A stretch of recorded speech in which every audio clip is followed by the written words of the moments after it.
Arratsaldeon, muy buenas tardes, bienvenidos y bienvenidas a esta tarde de martes 6 de febrero. Queremos acompañarles en nuestro recorrido por la actualidad, que lo saben, que nos pueden seguir en todo el territorio, en toda la comunidad autónoma vasca, en todo Euskadi, también, por supuesto, en el territorio nacional, donde quiera que sea. Ustedes tienen que estar conectados a las tardes de Tele7, tanto ahora en directo como también a través de nuestras redes sociales y en nuestra página, en nuestro canal de YouTube, por supuesto. Empezando porque tenemos muchos temas, hoy es una jornada pues muy intensa en lo informativo. Vamos a tener también entrevistas, vamos a tener mucho contenido, vamos a hablar de carnavales, pero también, como decimos, en lo político, en la actualidad informativa, ya era algo que se sabía, que se preveía, pero ya se ha hecho oficial o se ha aprobado en el Consejo de Ministros y Ministras, que se ha celebrado esta misma, mañana más mediodía, casi tarde, porque, por una hora y luego se retrasan casi una, pero sí, ya es oficial. El Consejo de Gobierno Vasco, Consejo de Ministros y Ministras, perdón, que también ha habido Consejo de Gobierno Vasco, que luego les contaremos los temas. El Consejo de Ministros y Ministras ha aprobado esa subida, ya era algo, como decimos, ya anunciado y cantado, la subida del salario mínimo interprofesional a 1.134 euros al mes, además con carácter retroactivo a 1 de enero, es decir, ese SMI, ese salario mínimo interprofesional, que sube ese 5%, recordemos que ya lo anunciaron la ministra de Trabajo, Yolanda Díaz, con los principales sindicatos, UGT y Comisiones Obreras, sin la patronal, fue ese acuerdo, se pensaba 4%, la patronal dijo que no, la COE, y al final se ha subido un 5%, y como decimos, el salario mínimo sube a 1.134 euros al mes, con carácter retroactivo, es decir, se va a percibir lo que no hemos percibido, vamos a decir, en el salario o la nómina del mes de enero. Y en este caso, según datos del Ministerio de Trabajo, y escucharemos enseguida a Yolanda Díaz, en este caso su ministerio consuma además la revalorización del SMI, el salario mínimo interprofesional, del 54% en los últimos 5 años, y estima que va a beneficiar a 2,5 millones de trabajadores y trabajadoras. Las nóminas crecerán en torno a 108 euros en el mes de febrero, o sea, la nómina que percibimos en el mes de marzo, por ese mes de retraso en la aprobación, que decimos que es carácter retroactivo. La subida mensual luego ya se normalizará, será en torno, más o menos, luego depende, de unos 54 euros. En este caso, lo anuncia como uno de los logros importantes, además de la reducción de la jornada laboral, que todavía se está trabajando, el tema de los contratos, que también habla en esta comparecencia, en esta rueda de prensa posterior al Consejo de Ministros y Ministras, Yolanda Díaz, el tema de evitar esos contratos de baja calidad, apostar por los contratos indefinidos, mantener esa seguridad en lo laboral con las y las trabajadoras, pero como decimos, era algo anunciado, pero hoy se ha hecho, como decimos, ya oficial en esa rueda de prensa posterior al Consejo de Ministros y Ministras. Yolanda Díaz habla de esa subida del salario mínimo interprofesional, que luego tiene esa parte, que luego escucharemos a la ministra de Hacienda, María Jesús Montero, porque también, a ver esto cómo queda en el tema de la declaración de Hacienda, pero vamos por partes. Vamos a escuchar ese momento en que la ministra Yolanda Díaz habla de esa subida del salario mínimo interprofesional. La subida del salario mínimo interprofesional, contemplado en el artículo 27 del Estatuto de los Trabajadores en nuestro país, y que ha producido una revalorización sistemática del salario mínimo desde que hemos llegado al Gobierno en un 54%. Esto permite que a día de hoy la subida del salario mínimo en nuestro país sea de 398 euros más al mes y hasta un total de 5.573 euros más al año. Soy muy consciente que queda camino por recorrer y que todavía estamos alejados de las medias salariales europeas, pero es verdad que se va estrechando y reduciendo esa desigualdad y hoy España es un país mejor. Percibir 398 euros al mes más en las economías domésticas es un paso de gigante en un país, insisto, de rentas salariales moderadas. En segundo lugar, quiero señalarles que, hablando de rentas moderadas, salariales, España tiene una distancia a día de hoy de 19 puntos con las medias salariales europeas. Quiere ello decir que tenemos que hacer un esfuerzo colectivo como país para seguir incrementando los salarios en nuestro país. No solamente el salario mínimo, sino el salario de las gentes trabajadoras de España. Tenemos 18 millones de asalariados y asalariadas en nuestro país. Tenemos que hacerlo para poder competir por arriba y no hacerlo por abajo y sobre todo para que tengamos un país mejor. Lo decía la vicepresidenta primera, parte del crecimiento del PIB que tenemos en España se produce justamente por la subida del salario mínimo en nuestro país. Pero lo más importante es que la mejor herramienta en la lucha contra la pobreza laboral y contra la desigualdad en España se llama salario mínimo interprofesional. Es una herramienta feminista por excelencia. Esta herramienta es la que hoy ha permitido que España haya estrechado y reducido la brecha retributiva de género nada más y nada menos que 25 puntos. Ha caído el PIB 11 puntos. Como saben ustedes, las previsiones en términos de desigualdad retributiva eran brutales, por supuesto han sido corregidas, pues hoy España tiene una diferencia retributiva menor en 25 puntos a la que teníamos antes de la pandemia en nuestro país. Y lo tiene sencillamente por el salario mínimo interprofesional. Es una medida que sí explica también la elevada desigualdad que tiene España, pero la reducción de la misma tras el transcurso de 10 años. Es una medida que afecta a 2,5 millones de trabajadores y trabajadoras y, por supuesto, tiene una afectación general en todas las rentas salariales de nuestro país, alzándolas, como saben ustedes muy bien. Es una medida con un impacto de género muy importante, pues de cada 2 trabajadores y trabajadoras, 2 de 3, son mujeres las afectadas por la misma. Y es una medida que reduce la desigualdad de tal manera que entre los deciles la distancia estaba, como saben, 10-1 y hoy la distancia está 8-1, de tal manera que hemos reducido la desigualdad en un 20%. Esto es fundamental, insisto, en un país que tiene unas enormes diferencias retributivas.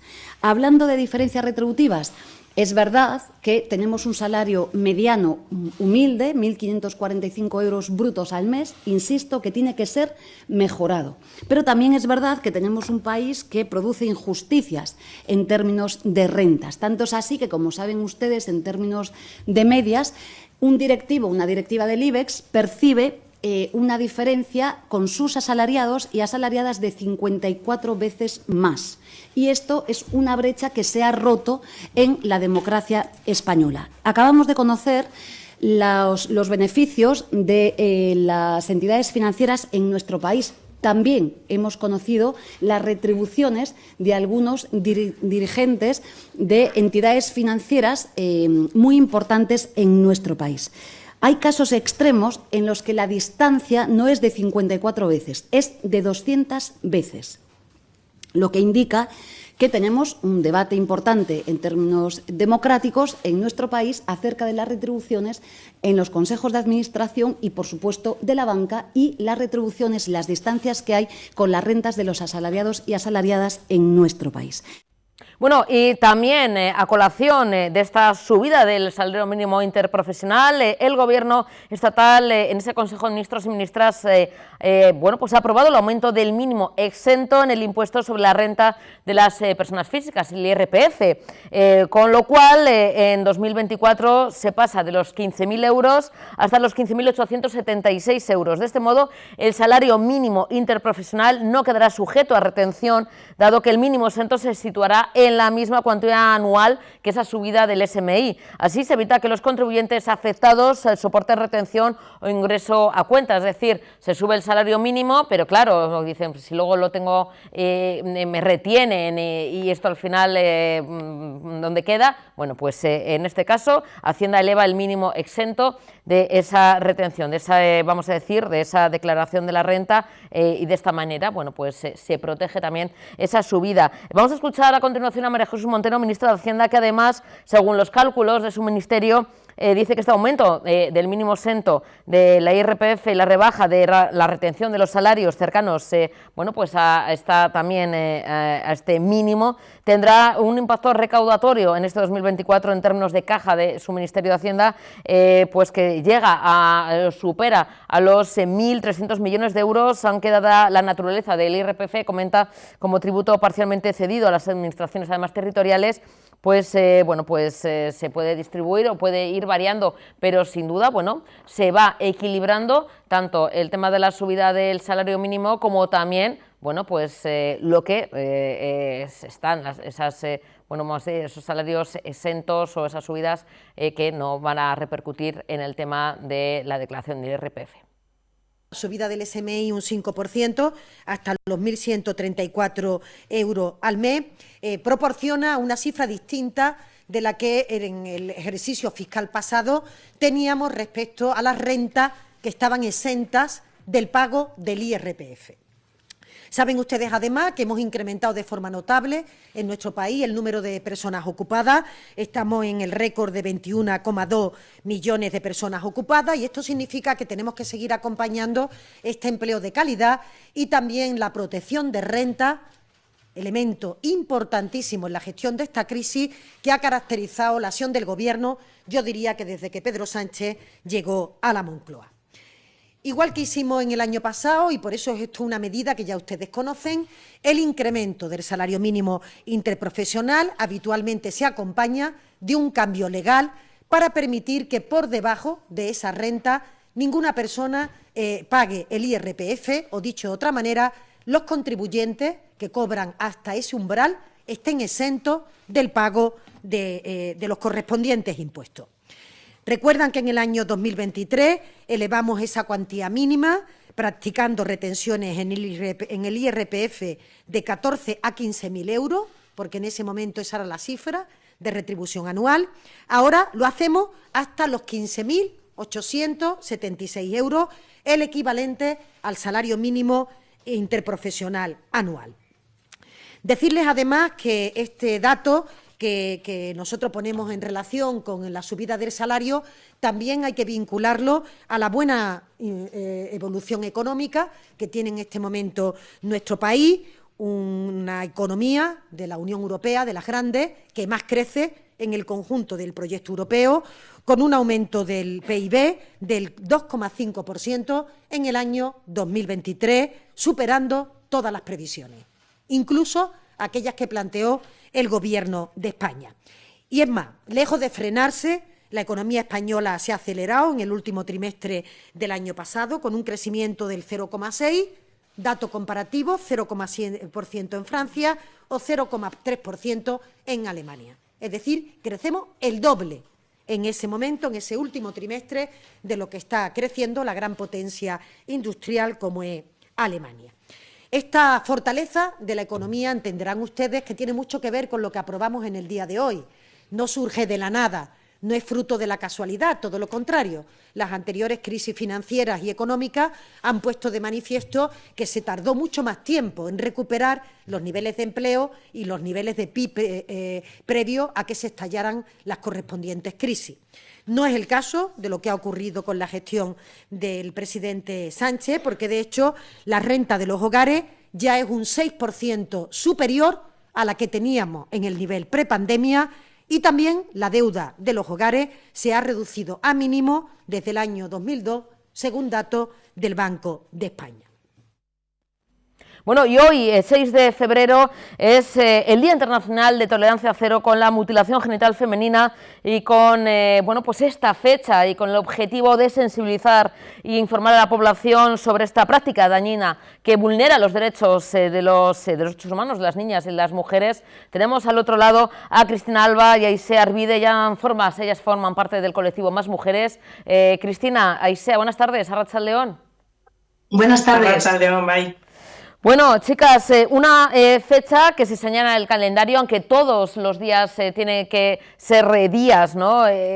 Para reivindicar o para informar o sensibilizar sobre una práctica que, a pesar quizá del desconocimiento de la población, se sigue practicando la mutilación genital femenina en ahora mismo en 2024 en ciertos lugares y ciertos países del mundo, ¿no?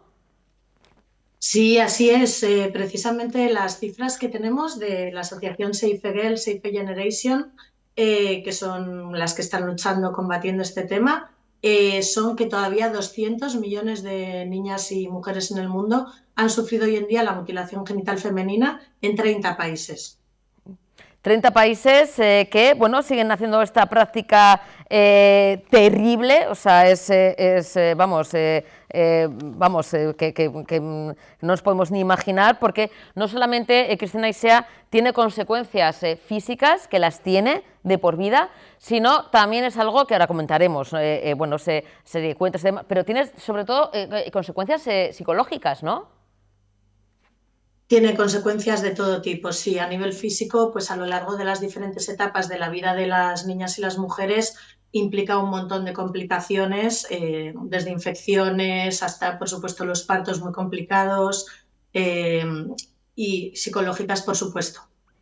Contame un poquito, Cristina Aisea, porque bueno, la asociación feminista con sede aquí en Vizcaya, en Bilbao, Más Mujeres, ya vais por la tercera publicación de esa colección Valientas, con ese cuento ilustrado Rompedoras, que ahora mismo, bueno, pues se está buscando, ¿no?, esa financiación a través de, bueno, pues de poder colaborar, ¿no?, con vosotras, que en los comentarios cómo lo podemos hacer, para que precisamente a través de este cuento valiente, a través de ilustraciones, de historias, podamos conocer más la realidad y podamos erradicar esta sinsentido, ¿no? Sí, es el tercer cuento, os contamos igual los primeros y pasamos al último. Vale, venga, vamos con los dos primeros cuentos, porque ¿cuándo surge, Cristina Aisea, porque bueno, colaboráis, como decimos, con esa asociación no gubernamental, Save a Girl, Save a Generation, como decimos, que bueno, fue creada además por una mujer que sufrió en sus carnes esa mutilación genital? ¿Cómo empieza este movimiento Más Mujeres aquí en Vizcaya, en Euskadi? ¿Y cuáles han sido esos otros dos cuentos? Bueno, por contextualizar un poco, como comentabais, la Asociación Más Mujeres se creó en 2020. Bueno, un poco el objetivo era la visibilidad de esas luchas colectivas que realizan mujeres diversas, al fin y al cabo, para luchar por los derechos de todas nosotras, ¿no? Como has comentado, somos un colectivo feminista. Lo formamos mujeres de con diferentes vínculos de solidaridad y de activismos sociales y, bueno, algunas de ellas conocedoras de primera mano de algunas de estas luchas. Y, bueno, la intención era crear también unas herramientas pedagógicas sencillas, atractivas al mismo tiempo, pues eso, con lenguaje para todos los públicos, sin edad concreta, y que nos puedan trasladar a esos mundos y a esas realidades tan duras y tan significativas. El primero de los cuentos lo podemos enseñar igual, ¿no? Claro que sí. Protectoras. Protectoras. Ajá. Lo creamos en 2020 y aquí, bueno, se centra sobre todo en mujeres defensoras de América Latina, muchas de ellas amenazadas por multinacionales. Una de ellas, y un poco la que dio pie a este proyecto, fue Lolita Chávez, que tuvo que estar en el País Vasco una temporada y bueno, pues esto dio pie y nos impulsó a emprender este proyecto. Sí que antes comentábamos que había que resaltar que con los beneficios de la venta de este cuento se consiguieron 9.000 euros que fueron directamente a 9 defensoras de diferentes países, que tenemos, para no olvidar ninguno, Honduras, El Salvador, Guatemala, Nicaragua, Colombia y Marruecos. Y bueno, pues que es un dinero que al final revierte en las personas por las que empezamos este trabajo. Y el segundo, que es Las Poderosas Teatro, se centró en dar visibilidad a este grupo de teatro, que son mujeres supervivientes de violencia de género, que con su teatro y con la interpretación bueno, pues han aprendido a sanar, y es la manera en la que han salido adelante, y lo que hacen es acompañar a otras mujeres y a otros colectivos para bueno, con el objetivo de esa sanación. Y bueno, lo que conseguimos con la campaña en esa ocasión fue traerlas de Guatemala, y así, bueno, tuvimos la suerte de vivir con ellas y de compartir tanto la interpretación como el debate que surge después de esos trabajos. Sí, y ahora estamos ya pues en pleno viaje con el último cuento, Rompedoras, que es el tema que nos ocupa hoy en este Día Internacional. Y bueno, pues lo hacemos de la mano de Safe Girl, Safe Generation. Narra la historia de Asia Ismail, una mujer procedente de Kenia, de la etnia somalí, que pues a la edad de 5 años sufrió la mutilación genital femenina y se rebeló contra ella desde muy pequeña. Y bueno, consiguió que a su hija no se lo hicieran, la impidió, y a raíz de ahí se convirtió en activista con este tema. Junto con su hija trabajan muy duro en esta asociación para prevenir y para sensibilizar contra esta realidad que todavía afecta, pues como decía, ¿no?, a 200 millones, y cada año hay 3 millones de niñas en riesgo de sufrirla. Entonces, bueno, pues hemos lanzado ayer la campaña, en la que podéis colaborar a través de la página web Berkami, de proyectos sociales de crowdfunding, poniendo el título Rompedoras, y vamos a elaborar este cuento con las ilustraciones de Sara Fratini, que son muy bonitas, y las palabras muy seleccionadas de Ana María Porté, para poder colaborar económicamente con su trabajo, ¿no? Entonces está el cuento, están bolsas con las ilustraciones, láminas, y los beneficios son para ellas y para su importantísima labor. Dando voz bueno, a Asia Ismail, como comentáis, pero es la voz y la historia de muchas mujeres, bueno, algunas que no se han atrevido, que no han podido alzar esa voz, ella es ejemplo de cómo, bueno, pues a través de romper esas tradiciones, esos tabús, pero que no son tabús, que no es fácil, porque claro, estamos hablando, aunque nos parece una auténtica aberración, o sea, vamos, yo no sé qué decir, podría decir cualquier barbaridad, pero bueno, por decirlo finamente, una auténtica aberración, pero que en muchos países es tradición y está mal visto, incluso entre las propias mujeres. Cristina Isea, porque claro, cuando hablamos de este tipo de cosas, además de, bueno, de practicarlas de generación en generación, no solamente son los hombres, me imagino, ¿no?, lo que practicas o lo que hacen esta mutilación, sino que si no se cuenta, no se denuncia, incluso las propias mujeres lo ven como algo normal en estos países, en estos millones de mujeres que sufren esta mutilación, ¿no?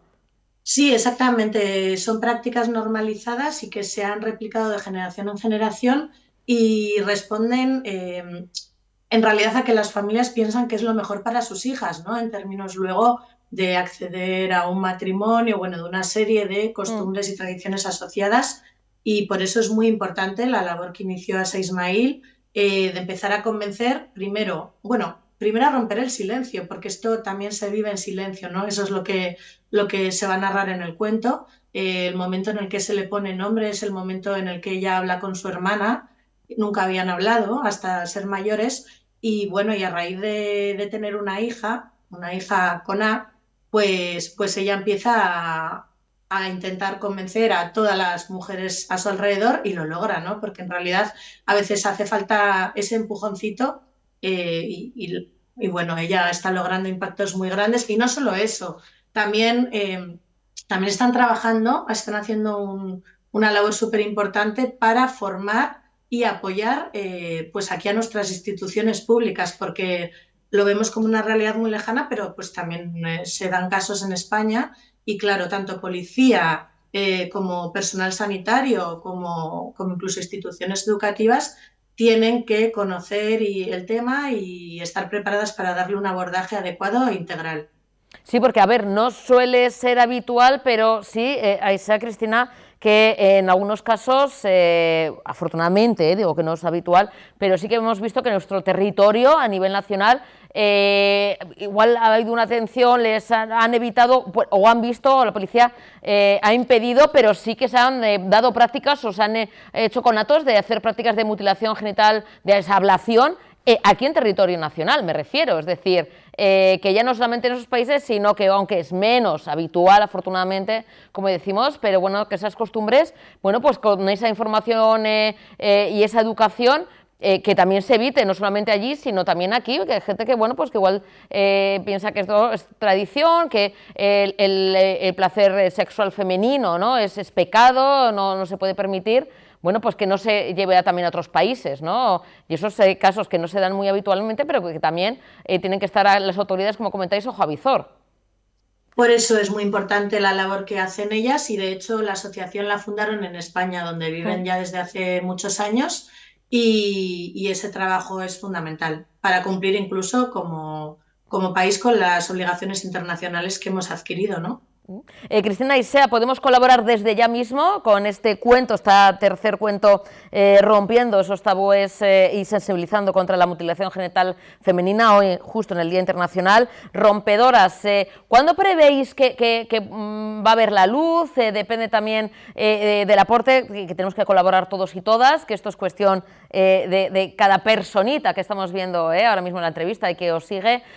¿Cuándo está previsto, cuándo tenéis pensado un poquito sacar ya a la luz Rompedoras? Bueno, pues visto que la campaña la iniciamos ayer y está yendo a unas velocidades de vértigo, el trabajo que lleva detrás también, bueno, pues necesita tiempo, está en muy buenas manos de profesionales tanto de la escritura como de la ilustración. Y esperamos que sea para junio. Exacto, sí. Bueno, nuestra alegría es que el cuento está escrito ya, lo que son las palabras, y la protagonista, Asa, está muy contenta con el resultado. Entonces ahora está avanzando la ilustración, después la imprenta, pero bueno, estamos muy contentas porque realmente es un tema muy delicado, muy complejo y como los otros cuentos, también siempre en la colección lo hacemos de la mano de las protagonistas con muchísimo respeto, con muchísimo cuidado y es una co-creación. Cristina, en junio. Cristina Aisea, pues entonces en el mes de junio yo os lanzo el guante. Bueno, tampoco voy a decir, hoy os comprometéis. Bueno, yo os pido, os suplico que cuando salga Rompedoras contarlo aquí en Tele7, a ver si podemos también conectar con Asa, contarnos, ¿no?, cómo ha sido verlo, estar aquí con vosotras, mostrar ese cuento, esas historias, lamentablemente de millones de mujeres y de niñas, y bueno, pues dar más voz a esas mujeres que lamentablemente a veces no la tienen. ¿Os parece, Cristina Aisea? Nos vemos entonces en ese mes de junio. Muy bien. Con mucho gusto. Hecho, pues nos vemos en breve, a ver si Asa también puede, si no estar, evidentemente, bueno, pues poder conectarse, podemos también conocerla, hablar con ella, que sin duda va a ser súper interesante, pero la historia de ella, la historia de muchas mujeres y niñas en ese cuento, esa historia de Rompedoras, que pueden colaborar desde ya mismo. Ahí sea, Cristina, que vamos, que colabore mucha gente, muchas personas, que sé que va a ser así, que ya lo están haciendo, lo estamos haciendo, y nada, nos vemos entonces en breve. Un besito y es que ricasco, de verdad. Es que ricasco. Es que ricasco. Un besito, agur. Continuamos con más asuntos. Hoy se ha celebrado también, además de Consejo de Ministros y Ministras, el Consejo de Gobierno Vasco. Por eso, claro, los martes son unos martes así muy completitos. Ha habido varios temas, pero uno de ellos, y vamos a escuchar al portavoz del Gobierno Vasco, Bingen Zupiria, bueno, pues ha sido, bueno, pues precisamente empezar, ¿no?, esa rueda de prensa trasladando en nombre de todo el Gobierno vasco el emotivo recuerdo a las familias de las dos personas víctimas del vertedero de Zaldívar. A los 4 años se recuerden de ese derrumbe en ese vertedero. La verdad es que fueron días y semanas intensas de incertidumbre para la familia, porque no se encontraba, no había rastros, cuando pasaban ya los días, evidentemente no había ninguna esperanza de encontrar a estas personas que estaban desaparecidas con vida. Bueno, pues 2 personas fallecidas. Para que no vuelva a pasar, bueno, pues planes en concreto que también nos lo cuenta Bingen Zupiria. Hoy se cumple el 4º aniversario derrumbamiento del vertedero de Zaldívar, y nuestro primer pensamiento lo queremos dirigir a las familias de las dos personas que fallecieron y perdieron la vida en aquel hecho, como fueron Alberto Sololuce y Joaquín Beltrán, y enviamos un saludo y nuestras condolencias a las familias. Reiteramos la opinión de que es necesario que a la mayor brevedad los procesos judiciales que están abiertos finalicen y culminen sus trabajos y pueda ser esclarecido cuanto antes la verdad de lo que allí sucedió. Desde luego, el Gobierno es el primer interesado en que esto suceda y, como hasta ahora, seguirá colaborando con la Justicia y con la Fiscalía en todo cuanto se nos requiera para encontrar las razones y las circunstancias que provocaron el derrumbe del vertedero en Zaldívar. Eso también nos lleva, como Gobierno y como sociedad, a continuar en la reflexión para evitar sucesos similares y también para profundizar en líneas de actuación que ya se han lanzado, que tienen que ver con una disminución en la generación de residuos y también en nuevos métodos para facilitar su reciclaje y su valorización, de forma que cada vez sea menor el número de residuos que llegue a los vertederos. Ese es el fin y el objeto que tiene el Plan de Prevención y Gestión de Residuos Euskadi 2030, aprobado por el Gobierno vasco, así como los diferentes programas que se están planteando con respecto a una economía más circular y descarbonizada. Mientras tanto, el Gobierno seguirá trabajando para garantizar la seguridad ambiental y la estabilidad del vertedero de Zaldívar, y ante el incumplimiento que los propietarios del vertedero del que están haciendo gala ellos, pues el Gobierno continuará con las labores de permeabilización e impermeabilización provisional del terreno de forma subsidiaria y con el ánimo de garantizar su seguridad.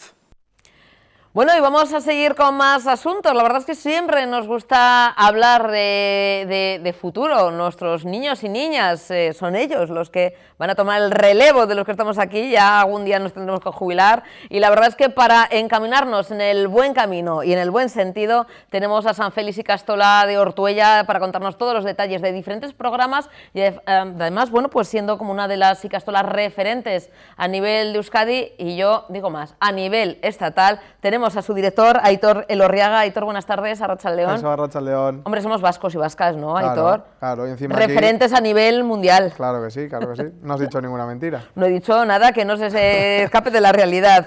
Aitor, San Félix Ikastola, que de nuevo nos demuestra que, bueno, pues se hacen, hay que saber hacer bien las cosas, Aitor, y que el hacerlas bien y el trabajo, como decimos, bien hecho y el esfuerzo tiene su recompensa. Así es, ¿no? Pues bueno, ya muchos años estamos ahí en el tema de innovación y sobre todo, pues bueno, que al alumnado y a las familias hay que darles ese servicio, que los retos que tenemos no son pocos. Hace poco pues hemos escuchado, ¿no? Todo el tema de las mujeres y todo lo que se está viendo, y bueno, pues tenemos que estar ahí, ¿no? Ayudando a estos chavales y estas chavales para que cuando salgan el día de mañana a la sociedad, bueno, que ya están en la sociedad, pues sean personas saludables y sean personas pues que puedan enfrentarse a los nuevos retos. Fíjate, Aitor, porque hace muy poquito, el pasado jueves, os dieron una acreditación como ikastola referente en gestión emocional. De ahí, como comentas, ¿no?, la preparación también para la vida, para el día a día, no solamente en el tema bueno, lectivo, ¿no?, las asignaturas, en lo que son bueno, pues, los conocimientos, sino también algo que a veces que lo olvidamos, cómo gestionar las emociones, cómo enfrentarnos a problemas, cómo gestionar la ira, cómo gestionar la felicidad, que también hay veces que nos puede desbordar.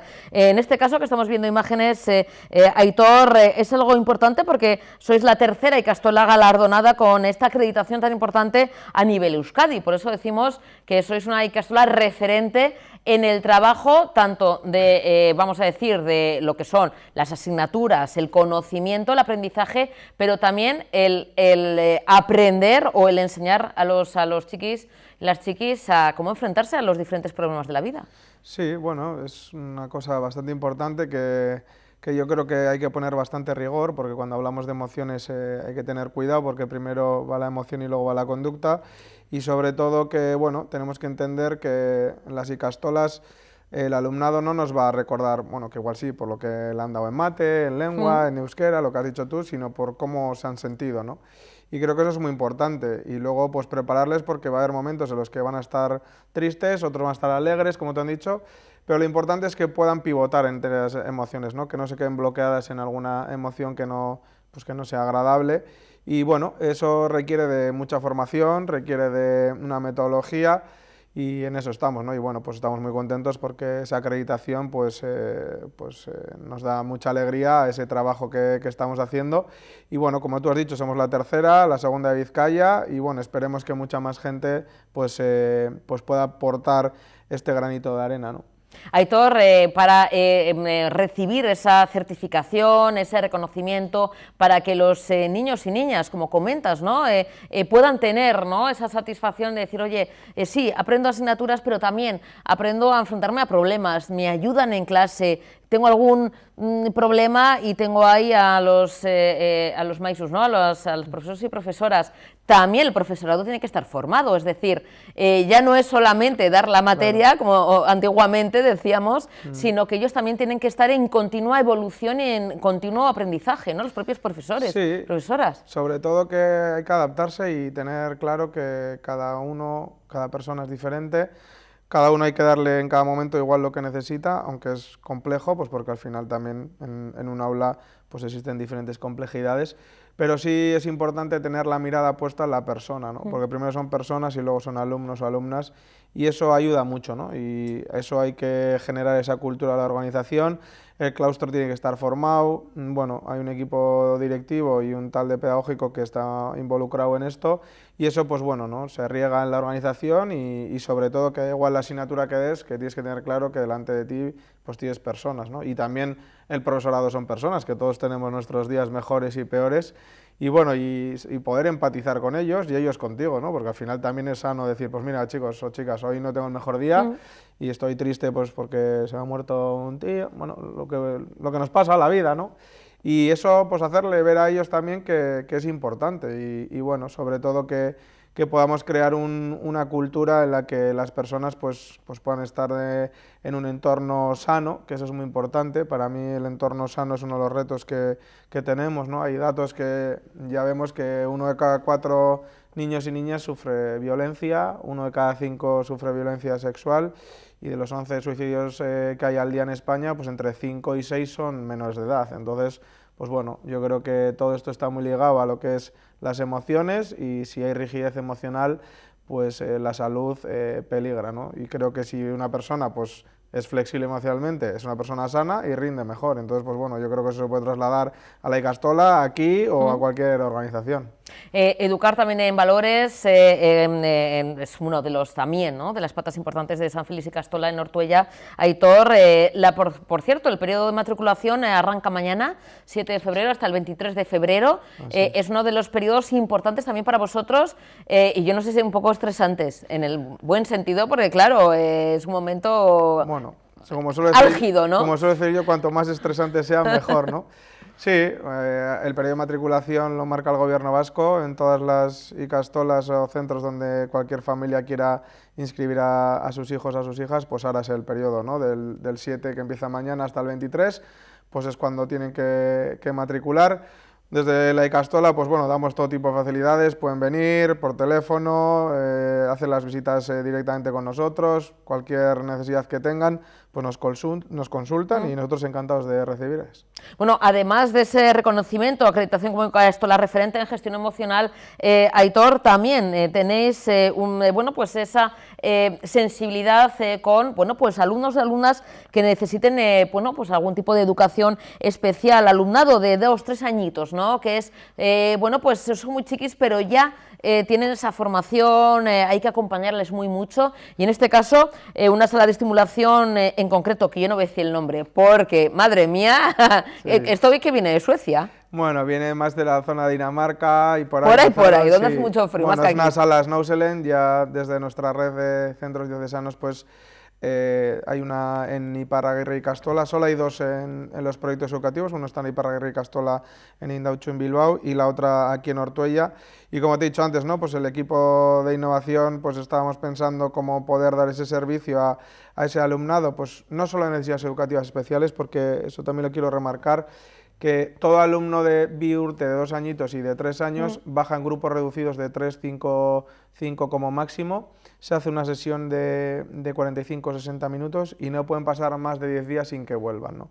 Y aparte también para alumnado que tenga necesidades educativas especiales, pero esos ya van individualmente o por parejas. Pero bueno, es una sesión en la que siempre decimos que tendríamos que pasar todos, porque es como, bueno, al alumnado le llama la gala de la magia, donde, bueno, pues es una sala muy especial, con unos elementos especiales de estimulación, y bueno, lo que generamos es esa estimulación para crear ese bienestar en el alumnado, ¿no? Entonces, yo suelo decir que también, como Susendari, tendría que bajar una vez al día un poquito ahí, pero no puede ser. Es que, claro, no hay tiempo para todo, hay tiempo, ¿eh? Como diré, por cierto, uno de los dires más guapos y más jóvenes de todo Euskadi, bueno, que eso también es importante. No sé yo. Y eso también pues aporta energía, vitalidad bueno, pues a la dirección, en este caso de San Félix de Castola, de Ortuella. Aitor, por recordar, porque claro, hay gente, bueno, que nos ha visto en otras ocasiones, pero como pasa tanto tiempo que no nos visitas... No nos visitas tú tampoco, también, tienes pendiente. Cierto es. Además, oye, yo me acoplo muy bien con los chiquis. Vale. La verdad es que yo volvería a ser niño otra vez. Os debo una visita, cierto es, Aitor. El tema de los ciclos, de las edades, para la gente que ahora mismo dice, bueno, están hablando sí de acreditaciones, del tema educativo, de trabajo en innovación, en trabajo de la gestión de las emociones, pero ¿de qué edad estamos hablando? San Félix y Castola, ¿qué ciclos o qué edades abarca? Vale, nosotros abarcamos desde los 0 hasta los 16, lo que pasa que luego, bueno, somos centro adscrito al Centro Somorrostro, que también es de nuestra red, y el bachillerato pues lo hacen ahí, ¿no? Entonces, pues bueno, una oferta educativa amplia y cualquier familia que quiera pues puede visitarnos y le explicamos todo tranquilamente. Así que bueno, cualquier persona que quiera buscar una educación pues innovadora con metodologías activas y bueno, un poco diferente a como nos dieron clase a ti y a mí seguramente, sí. pues bueno, puede venir y visitarnos, que al final lo mejor es venir y verlo, porque al final es lo mejor. Ha cambiado mucho, ¿verdad, Aitor? Mucho. Tampoco vamos a hacer aquí abuelos cebolletas, pero bueno, Aitor y yo, que casi somos de tú eres más mayor que yo. Bueno, sí.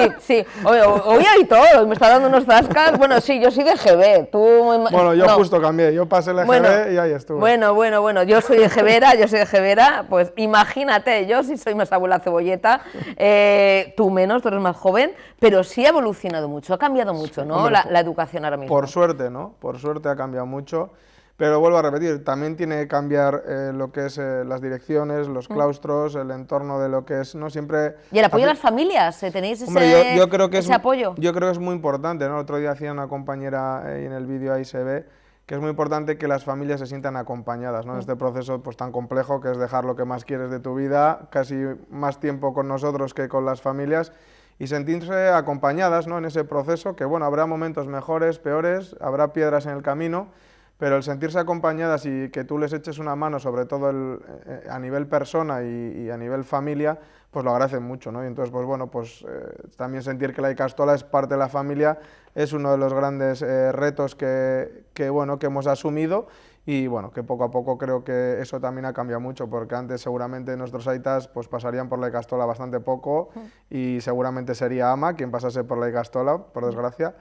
Y si pasaba, no nos llamaban, generalmente era porque habíamos liado alguna. Porque había alguna bronca, ¿no? Alguna podía ser, pero bueno, eso también está cambiando y bueno, yo creo que es positivo ese cambio. Estamos poniendo el número de teléfono, Aitor, matriculación a partir de mañana, 7 de febrero hasta el 23 de febrero.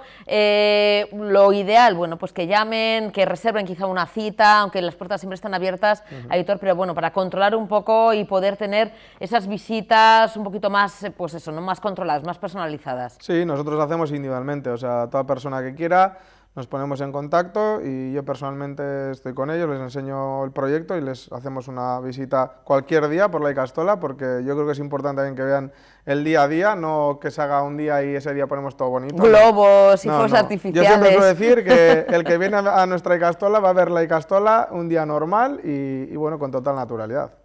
Bueno, siguiendo con esos reconocimientos, además del día a día, el reconocimiento, la confianza de las familias, que eso yo creo que es el mejor premio, ¿no? El que dejen, lo que dices, ¿no?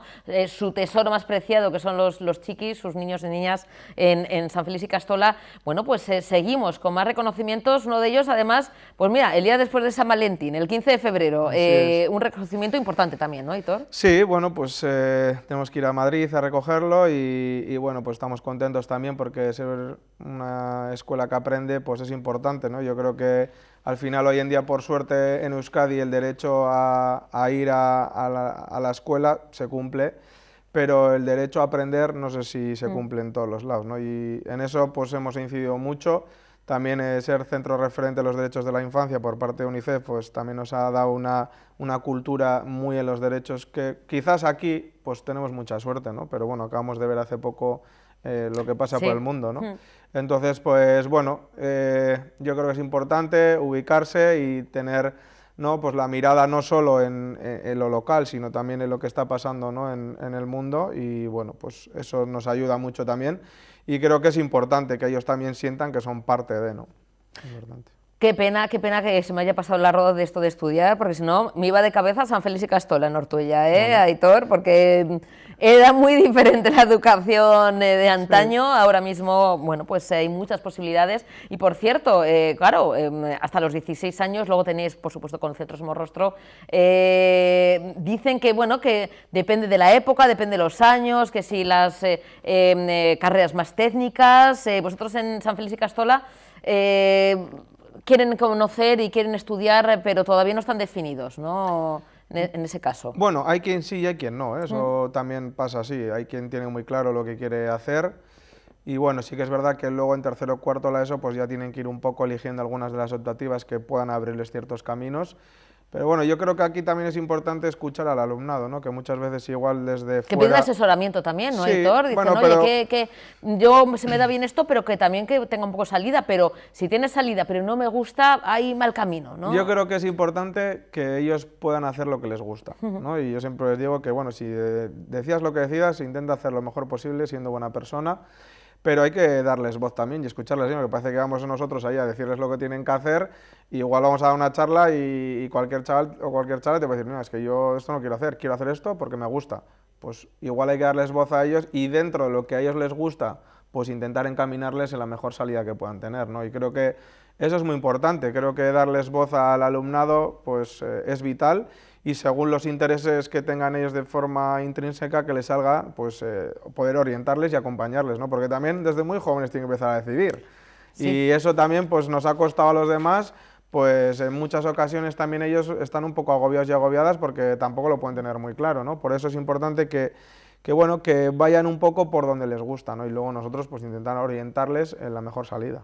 Ese gran equipo de San Félix y Castola en Ortuella, Aitor, en matriculación a partir de mañana hasta el 23 de febrero, siempre con las puertas abiertas y siempre nosotros deseando que nos vengas a visitar, Aitor, y que nada, bueno, ahora te quedas unos segunditos conmigo porque vamos a irnos a Donostia. Nosotros viajamos así, viajamos en el tiempo y en el espacio, arrancan el jueves los carnavales en Donostia, San Sebastián, pero en Ortuella, en San Félix, en Castola también tenéis carnavales, ¿no? Así es, y bueno, en principio a ver si el tiempo nos lo permite, pero bueno, pues es un día bonito también en Ortuella, en la que los niños y las niñas pues salen por el pueblo. El viernes al final, pues bueno, esperemos que pueda respetar el tiempo y llenar Ortuella un poco de ese ambiente carnavalero que es agradable.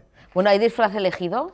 Bueno, el director se tiene que disfrazar, algo hay, ¿no? pero no voy a adelantar nada, Qué coqueto, ¿eh? Esa sorpresa, ¿no? Yo me suelo disfrazar, siempre que puedo me suelo disfrazar, pero bueno, luego surgen cosas en la de Castola y a veces pues puedes o no puedes. Un quita y pon, ¿no? O puedes o no puedes. Aitor, es que ricasco como siempre, y nos seguiremos viendo y espero que sea más pronto que tarde. Vale, es que ricasco. Que ricasco como siempre. Nos vamos a Donostia, a San Sebastián, porque el jueves arrancan los carnavales, 6 jornadas de carnaval y 3 de propina, ni más ni menos hasta final de mes. Desde este jueves hasta el 24 de febrero vamos a poder disfrutar de los carnavales en San Sebastián. Se ha presentado ya con un programa pues muy completo, con disfraces, desfiles, por supuesto con los personajes fundamentales, también por supuesto con las comparsas, unas 2.600 personas y 26 comparsas comparsas van a tomar parte en los desfiles también del sábado, este fin de semana y domingo, y 1.200 en exhibiciones del carnaval vasco y tradicional. Va a haber novedades y sin duda va a ser unos días intensos que nos podemos acercar a San Sebastián, que está aquí muy cerquita. Vamos a escuchar algunas de esas propuestas durante ya el jueves hasta el 24 de febrero. Este fin de semana pasado, caldereros, ñudes y arzayas han ido anunciando que viene el carnaval a la ciudad, con sus bailes, también con sus cánticos, y hoy lo que queríamos hacer era presentarlo de forma oficial. Y sobre todo la imagen que tenemos hoy aquí lo que demuestra es lo que el carnaval de este año quiere unir, ¿no? Lo que quiere simbolizar, que es lo propio, la tradición, el carnaval donostiarra de siempre, toda la vida, al que hemos cuidado y hemos cultivado, pero también la entrada a nuevas formas y a nuevas tendencias de vivir el carnaval. Y muestra de ello también pues tenemos el cartel realizado por Luis Ángel Argote, que lo que nos presenta es, pues un curioso soldado, digamos, que lo que tiene son unas curiosas gafas con la forma de la barandilla de la Concha, con un casco con la forma de las farolas del puente de María Cristina y, como podéis ver, también con el símbolo de la ciudad tanto en su traje como en su escudo. Y lo que nos invita es a que elijamos nuestro personaje y también que nos adentremos en nuestra propia aventura, que el carnaval nos ofrecerá espacio para ello. Y nos ofrecerá espacio para ello desde el jueves 8 de febrero a las 6:30, donde daremos comienzo al carnaval en la Plaza Constitución. Y también, como decía, comienzo el carnaval, pero también repasando lo propio, lo de siempre. Viernes, Illumbe se convertirá en el escenario principal del carnaval. Se darán a conocer, se presentarán las 26 comparsas que participarán, entre otras cosas, en ese concurso de vestuario. Esta es una actividad que realizamos gracias a Garbera, y lo que hacemos es premiar a las comparsas que llevan la indumentaria pues más cualificada o incluso más original de la edición. Y como decía, cosas nuevas, entradas a las nuevas tendencias, pero también cuidando lo de siempre, la tradición, y en este caso los bebés de la bulla y también los percebes estarán desfilando por las distintas calles de la ciudad. El sábado el alcalde hará el traspaso de poderes a la diosa Momo, convirtiéndose así la diosa Momo en la máxima representante y la máxima autoridad de la ciudad. Y seguidamente también tendremos opciones de disfrutar del carnaval vasco, también gracias a Gerba Xular Dantza Taldea, que nos van a ofrecer a la 1 del mediodía Intxisu. A las 5 de la tarde el gran desfile, el tradicional desfile del resto de las comparsas, y a las 10:30 de la noche, entre otras cosas, la charanga José Lonchos animando las calles de la ciudad. El domingo por la mañana, aquellos que quieran repasar y profundizar en el carnaval tradicional, gracias a Escola, por ejemplo, tendrán la comparsa de jardineros, más tarde la comparsa de gallos, y si no, pues a las 5 de la tarde volveremos otra vez con el desfile por el centro de la ciudad. Estas han sido, o hemos querido destacar las principales citas o aquellas que reflejaban la tradición, lo propio, lo de siempre, y también las nuevas tendencias que van entrando en el carnaval. Cada uno luego ya explorará qué es lo que quiere picar de todo este programa, pero sí destacaba que gracias al nivel de asociacionismo que hay en la ciudad, el programa es amplio, es extenso, que vivimos y se puede vivir el carnaval en toda la ciudad, en todos los barrios. Y sí destacar 3 citas. La primera, la del 17 de febrero, sábado, donde tendremos opciones en Ribras de Loyola y en Amara de disfrutar otra vez del desfile de las comparsas. El día siguiente, domingo 18 de febrero, domingo de piñata, fiesta que no se puede perder nadie en el barrio de Alza, y terminaríamos el 24 de febrero, o sea que imaginar cuántos días de carnaval tenemos en la ciudad, con el desfile en Bidebieta. Este año voy a representar al carnaval de Donosti y espero hacerlo lo mejor posible. Ganas hay. Y la verdad que llevo toda la vida en carnavales, disfrutando desde bien pequeña, he desfilado siempre. Desde los 8 años o así, tengo un montón, imaginar. Y luego empecé en una comparsa ya muchos años, colaborando con las coreografías. Yo vengo un poquito del baile, entonces siempre ha sido mi parte preferida del carnaval. Y ya hace 2010 fundamos la de Showtime junto con mi hermana, Alba Vidal, que es coreógrafa de baile y tiene una academia de baile en Alza. Entonces seguimos con el carnaval.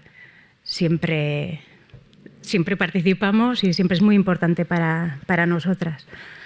Vamos a ensayar en septiembre, octubre, normalmente con la gente octubre ya, ¿eh? Septiembre se empieza a organizar un poquito y la verdad que es según la creatividad de Alba, que es la coreógrafa. Ella oye una música y dice esta, hace un baile y luego en referente a lo que ella ha elegido o le ha salido, hacemos el tema. Es al revés, que vamos a hacer un tema y luego las coreografías, no, va al revés, en nuestra parte. Pero bueno, la idea es la misma que todas las comparsas, todos los que trabajamos en esto, la idea es salir a la calle, quitarnos nuestra máscara real y ir un poco como queremos y disfrutarlo, darlo todo y que la ciudad se anime un poquito en estos días de carnaval. Bueno, La Conjura del Aren es la última propuesta de Abraham Juárez. Abraham, buenas tardes, bienvenido. Hola, buenas tardes, gracias por invitarme. Bueno, de nuevo, Abraham, seducido por la historia del Antiguo Egipto, en esta historia real, pero bueno, pues también con, me imagino, ¿no? Tintes de ficción, que es la historia de Ramsés III. ¿De dónde viene, Abraham, esa pasión por bueno, pues, estas historias que parecen muy lejanas, pero que usted nos acerca, además, con títulos premiados y reconocidos? O sea que, vamos, lo hace realmente bien. Bueno, a mí me viene desde la niñez. Yo tenía 11 o 12 años y leí la novela de Sinué el egipcio y me descubrí un mundo nuevo. A partir de ahí me he interesado por todo lo que ha sido la cultura egipcia y entonces escribí mi primera novela ambientada precisamente en la misma época en la que se situaba Sinué. Y esta primera novela ganó un premio y a partir de ahí pues he escrito la segunda, ambientada en Egipto también, pero unos 170 años después. Como comenta Abraham, la faraona oculta obtuvo el premio de Narraciones Históricas en 2022 sí. y fíjese, yo a modo simplemente de anécdota, usted era una persona que se dedicaba a la banca y tras jubilarse es cuando empieza a escribir. Sí, yo tenía ganas de escribir sobre esta época de Tutankamón y Nefertiti. Lo que ocurre que, bueno, al estar trabajando en banca, yo no tenía suficiente tiempo ni tenía la cabeza lo bastante clara como para abordar una historia de ese tipo. Entonces, una vez que me jubilé, recogí unos folios que había escrito unos años antes y escribí la primera novela. La escribí sinceramente como pasatiempo, pero a medida que iba tomando forma, pensé que se podía publicar. Lo presenté a un concurso y bueno, y para sorpresa de todo el mundo, pues gané el concurso. Bueno, ya que está con esta Conjura del Aren, precisamente bueno, el título viene a colación porque es historia real de esas conjuras, de esas luchas entre, bueno, en este caso, las esposas, dos esposas de Ramsés III, y cómo, bueno, enemigas irreconciliables, y cómo luchan para que sus hijos o descendientes sean los que sucedan, ¿no?, a Ramsés. Esto era así, ¿no? Porque, bueno, tenían varias esposas, tenían incluso amantes, harenes y demás, y esto era, como se suele decir, un juego de tronos, era una lucha de poder, ¿no, Abraham? Sí, efectivamente. Lo que ocurre que, bueno, el título de esposa era un título honorífico y el faraón se lo daba o bien a alguna concubina por la que él tuviera una predilección especial, o incluso a princesas extranjeras que le hubieran mandado como tributo. Otra cosa es que los hijos que el faraón tuviera con estas esposas, que repito, era un título simplemente honorífico... No había un matrimonio como tal, ¿no?, como conocemos. No tenían derecho al trono. Después había la categoría de gran esposa, que esta es la que se sentaba a su lado en el trono, y esta era la única capacitada para darle un heredero. El problema es que Ramsés tuvo la genial idea de tener dos grandes esposas. Y claro, los hijos de estas dos grandes esposas eran aspirantes los dos. Y una de ellas organizó una trama para que fuera el suyo. Y la trama consistía en atentar contra la vida de Ramsés. Así, tal cual, para que su hijo fuera el siguiente faraón, atentar contra su vida. Con ayuda, me imagino, Abraham, porque claro, eso no es tan fácil como decir, bueno, no sé, el veneno pululaba, ¿no?, por aquellas épocas, pero me imagino que tiene que ser un plan bien urdido y bien pensado. Sí, ella se apoyó en dos circunstancias. Por una parte buscó apoyo en las concubinas del harén y por otra en su entorno más cercano, que eran médicos y a la vez magos. La magia en aquel momento tenía mucha importancia. Entonces ella, bueno, pues se apoyó principalmente en los magos porque pidió que le hicieran una serie de conjuros para acabar con su vida y por otra parte ayuda de las concubinas. El tema principal es que en principio se creyó que había muerto a consecuencia de esta magia negra, pero pasaron los años y hasta el año 2012, hasta hace nada prácticamente, no se descubrió la verdadera causa de la muerte. ¿Qué cuál fue, Abraham? Pues le cortaron el cuello. Vamos, algo tan, vamos a decir, tan terrenal como cortar el cuello, ni magia negra, ni espíritu, sino alguien que le liquidó tal cual. Sí. Claro, Abraham... La magia negra no funcionó, pero como había que matarlo, pues dijeron, bueno, pues vamos por el camino más corto. Y así fue. Abraham, en esta historia, en esta novela histórica, con esa, vamos a decir, con esa ambientación además muy cuidada que tiene usted en sus novelas, hay, por supuesto, hechos reales, personajes reales, pero también, ¿qué papel tiene la ficción en esta novela? Bueno, para mí es fundamental. Esta novela tiene, al contrario que la inmensa mayoría de novela histórica, en la que hay una trama principal y un protagonista, aquí hay tres tramas y hay muchos personajes principales. Entonces, una de las tramas para mí fundamental es la historia de una familia compuesta de un padre y 3 hijos que durante toda la narración van haciendo de hilos comunicantes con el resto de la historia.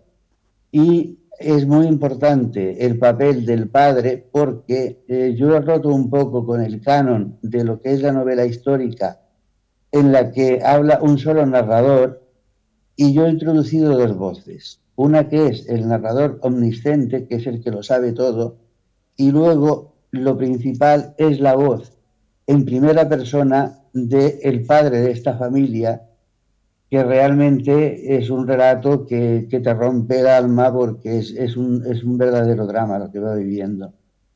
Para mí sin esta voz hace que la novela gane muchísimo.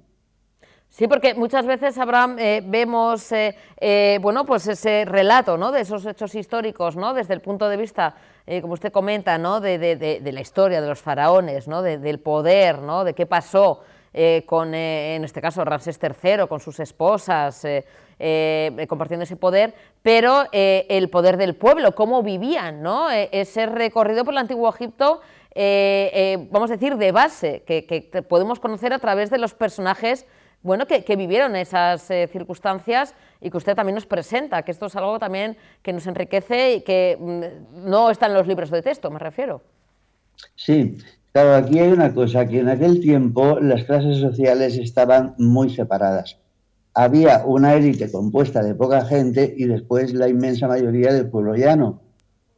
Este pueblo, claro, tenía unas necesidades, prácticamente no comían proteína y pasaban muchas necesidades y de ahí el que la esperanza de vida fuese muy corta. El pueblo llano se le calcula una esperanza de vida entre 30 y 35 años porque tenían realmente una vida muy dura. Pero luego estaba la élite, que bueno, ahí se rompe un poco esto que se dice, que es que los egipcios vivían muy poco, no es verdad, porque el faraón, Ramsés III en concreto, alcanzó los 68 años. Y hubo casos de faraones que incluso rozaron los 100 años. El caso de Ramsés II, por ejemplo. Ramsés II estuvo 60 años en el trono y había llegado al trono con 38, o sea que vivió 98 años. pero bueno, que el pueblo en general sí que pasaba sus necesidades y si no tenía ayuda, que aquí en la novela también se habla un poco de esto, hay un personaje de la élite que ayuda a uno de estos 3 hermanos y este es el que sale mejor parado de los 3. Para descubrir mucho más, que esto es un pequeño aperitivo, Abraham, La Conjura del Harén, que ya está disponible, lo tenemos en nuestras manos, que la gente se deje llevar por esta historia tan fascinante y además con tu manera de contarlo, que es maravillosa. Abraham, un besito, gracias y enhorabuena, de verdad, un placer. Muchísimas gracias. Gracias, un abrazo. Bueno, y hoy también, 6 de febrero, es el Día Internacional de Internet Segura. Nos gusta comprar, cada vez los datos son más altos de esas compras online, navegar por la web, hacer esas compras sin salir de casa a golpe de clic y bueno, pues hoy puede ser algo muy cómodo, pero ojo, cuidado, que no tengamos ningún susto. Precisamente hablamos de Internet segura, el tema de las compras y en otros temas, pero sobre todo ahora mucho usamos el tema de compras online. Para evitar, como decimos, esos sustillos y poder estar más seguros y seguras, nos va a contar todos los detalles porque hay ciertos consejos además muy facilitos de seguir y muy importantes. A Manuel Zavala, él es cofundador de Chollometro. Manuel, buenas tardes, bienvenido.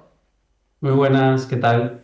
Bueno, Manuel, hoy Día Internacional de Internet Segura, bueno, pues hablamos de Internet, ¿no? De redes sociales, de Internet a todos los niveles, pero los datos hablan por sí solos, Manuel, porque sobre todo el tema de las compras online, los datos, bueno, pues van increciendo, ¿no? Van subiendo, ahora mismo además en periodo de rebajas, mucha gente, ¿no? Que compra a través de esas plataformas, compra a través de páginas web y demás. Hay varios consejos, Manuel, para tener en cuenta, para poder, oye, comprar y navegar sin tener ningún susto ni problema, porque pues que nos pueden causar un problema, nunca mejor dicho, si no atendemos a estos consejos.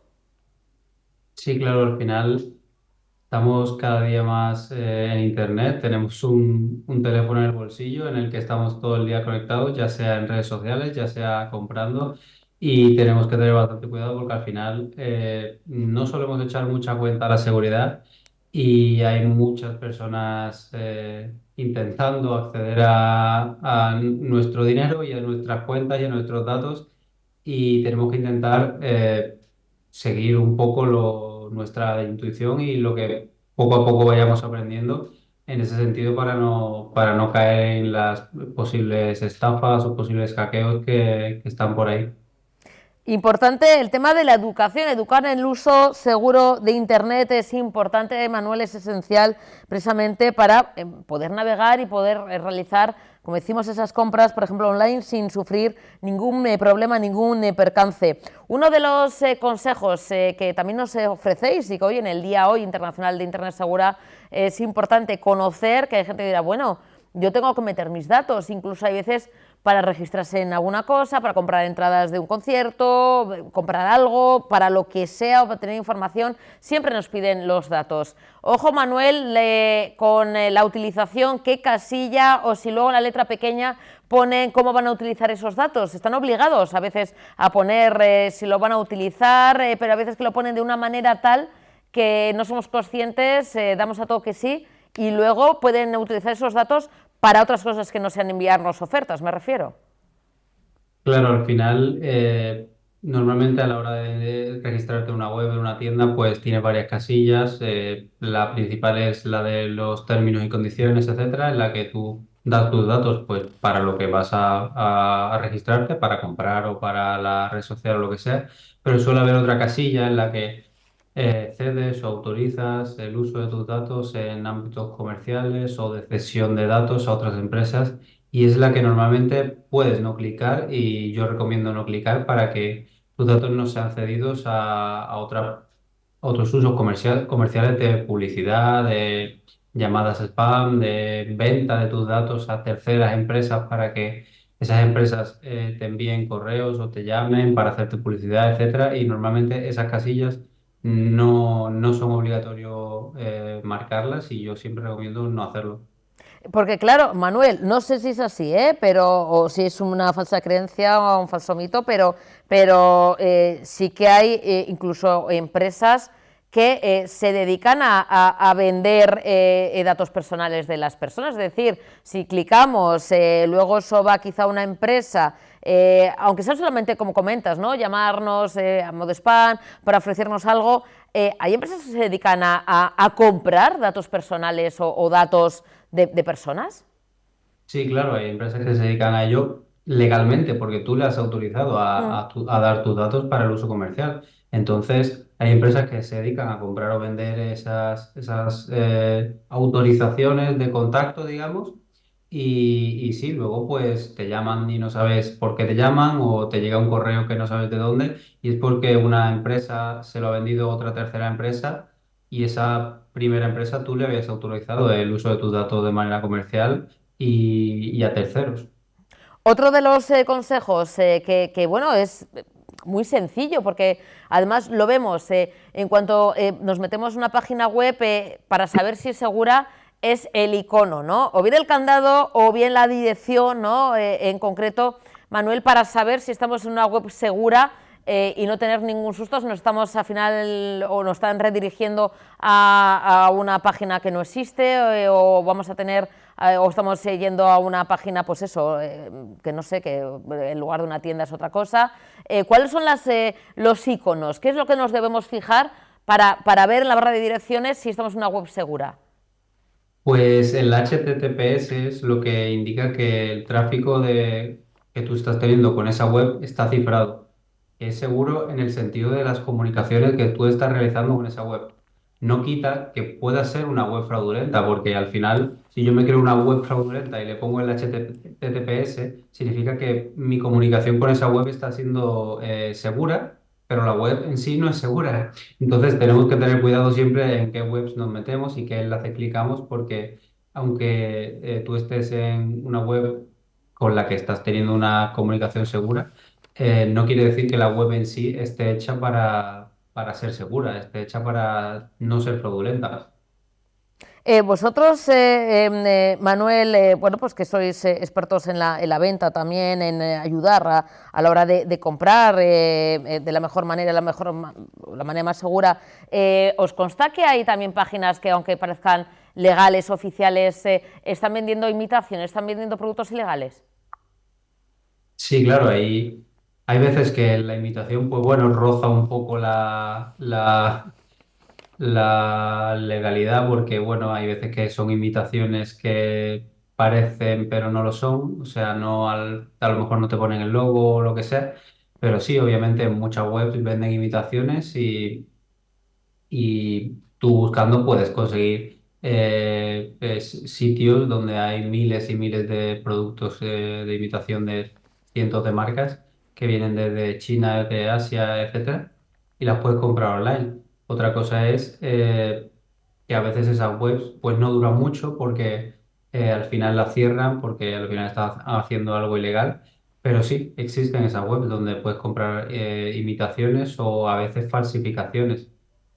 Que fíjate que, bueno, me imagino que luego la policía estará un poco al tanto de ahí lo que comentas, ¿no? Que se vayan abriendo, cerrando, pero claro, si caemos, entre comillas, en la trampa, pensamos que estamos comprando algo auténtico y es una falsificación, que luego además a saber, ¿no? Si bueno, pues nos la tienen que retirar, porque, bueno, pues no es algo legal, pues eso es un auténtico problema. Ahora que se habla mucho de la Internet segura, el acceso de los niños y niñas, de los jóvenes, ¿no? Bueno, pues a todo tipo de contenidos y demás. En el tema, por ejemplo, de las compras, Manuel, ¿hay alguna manera, un sistema? Porque claro, el otro día, ¿no? A través del gobierno estatal, gobierno central, ya se están dando pasos para el tema de contenido sexual, ¿no? Para proteger a los menores. Pero claro, diferenciando totalmente, no tiene nada que ver, pero claro, las compras, si son menores, coge la tarjeta del padre o la madre, compran de manera compulsiva, o yo qué sé, se meten en páginas de juegos, de apuestas.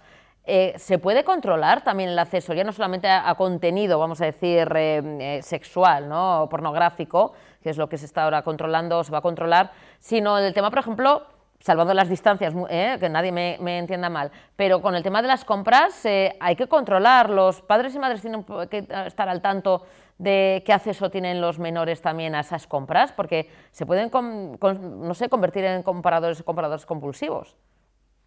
Pero al final hay que diferenciar también qué tipo de compras, porque la más peligrosa es la que tú le dejas el móvil a tu hijo pequeño y tú tienes tu móvil con la tienda de aplicaciones y tienes ahí puesta tu tarjeta.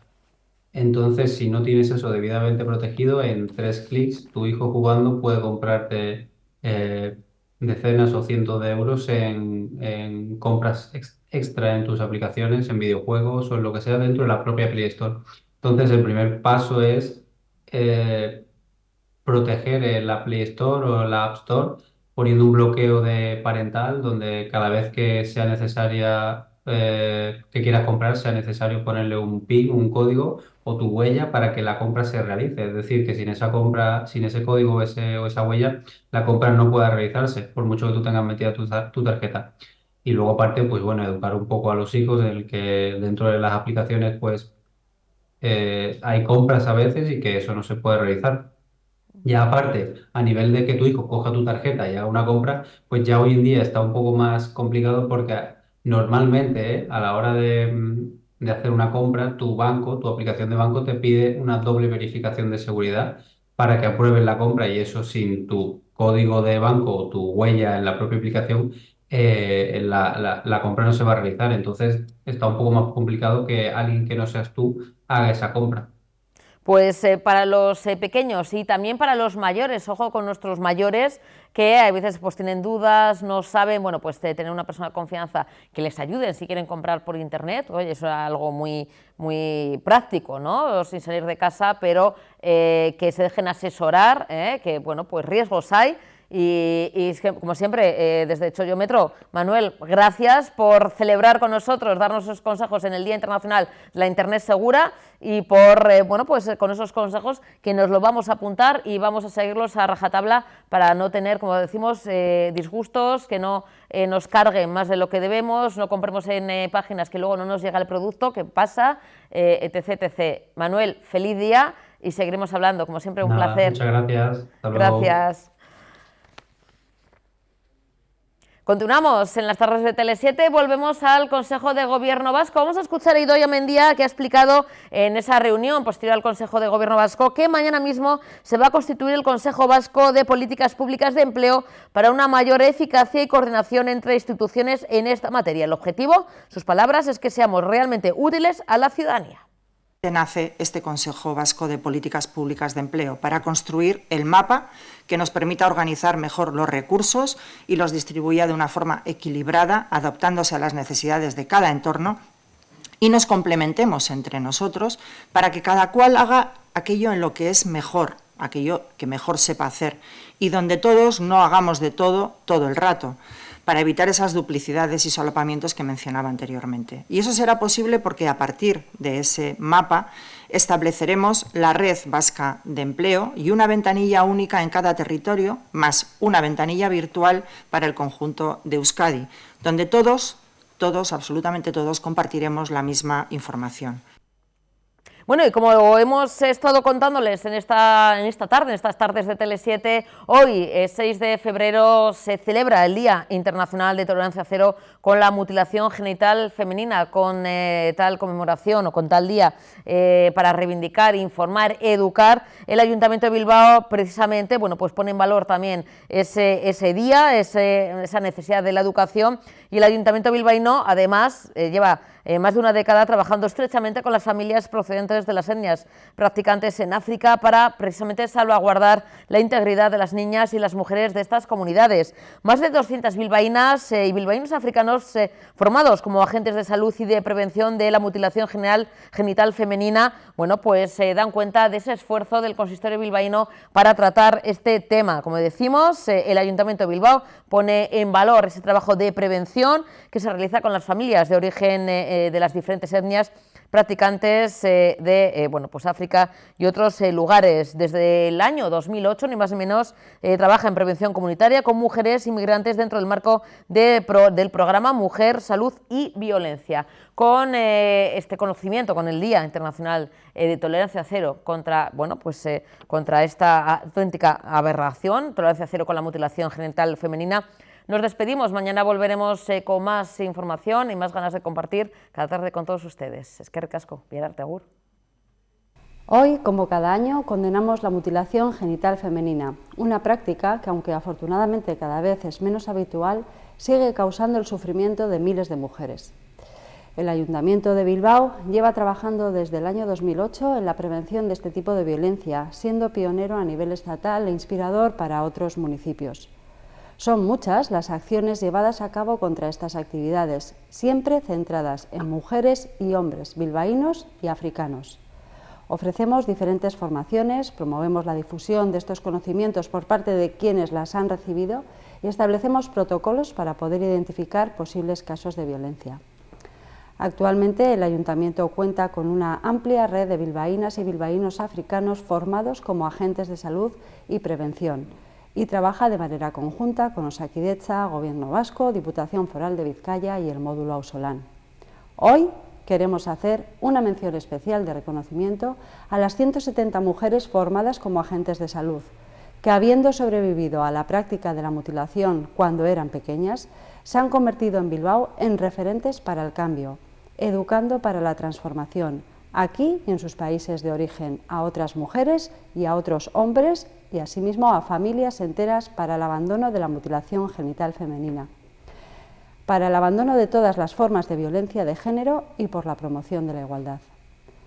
Reconocemos asimismo a los 39 hombres bilbaínos africanos formados también con el mismo fin como agentes de salud. Todas y todos se convierten en activistas para el abandono de la práctica en el momento en el que los formamos. La amplia trayectoria del Consistorio en la prevención de la mutilación genital femenina muestra su firme compromiso contra la erradicación de este tipo de violencia contra las mujeres. Pero no nos conformamos. Queremos seguir ampliando nuestra red de prevención y seguir aportando nuestro granito de arena a esta causa social.